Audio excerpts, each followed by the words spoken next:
Ce programme de recherche et développement innovant et unique en France est né de la volonté des agriculteurs de connaître l'évolution climatique pour leurs fermes, car les évolutions climatiques sont différentes d'un endroit à l'autre. L'objectif, c'était qu'ils puissent adapter leur système de production en connaissance de cause, sans faire des erreurs, trop d'erreurs, et de gagner du temps. Ce programme est aussi, tous nos outils sont aussi disponibles maintenant pour les autres acteurs du territoire et de tous les départements concernés, afin qu'ils puissent intégrer ces projections climatiques pour avoir des projets en phase avec l'évolution climatique de notre territoire. Comme la plupart des régions du monde, le Massif central subit une évolution sensible de son climat. Les températures moyennes annuelles augmentent d'environ 0,4 de degré par décennie, soit plus 2 degrés entre 2000 et 2050. Ces évolutions sont cependant très différenciées en fonction des saisons et de la localisation géographique. Le printemps est la saison sur laquelle, en moyenne spatiale, l'évolution est la plus rapide, centrée sur plus 2,5 degrés en 50 ans.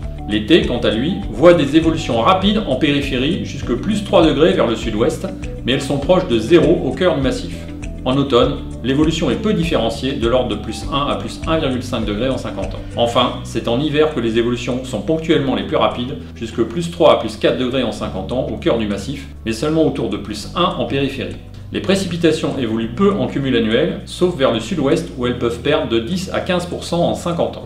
Le printemps voit une diminution quasi généralisée, sauf à la marge nord-ouest du massif. En conformité avec les évolutions de température, une grande zone centrale du massif bénéficie d'une augmentation sensible des précipitations estivales, alors que c'est la diminution qui prédomine en bordure sud. En automne, c'est très majoritairement une augmentation des précipitations qui est en cours, particulièrement sensible vers les Cévennes. Enfin, en hiver, c'est une diminution sensible qui se produit sur une large bande du sud-ouest vers le nord-est du massif.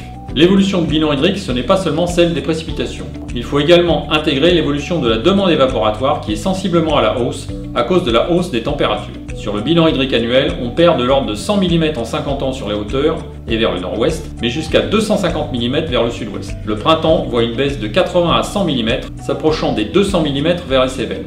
De manière surprenante, la dégradation est en général moins sévère en été, avec même quelques évolutions positives en plein cœur du massif. L'automne connaît en général une évolution très limitée, sauf vers les Cévennes où l'augmentation des précipitations dépasse largement celle de la demande évaporatoire. Quant à l'hiver, l'évolution se résume à celle des précipitations.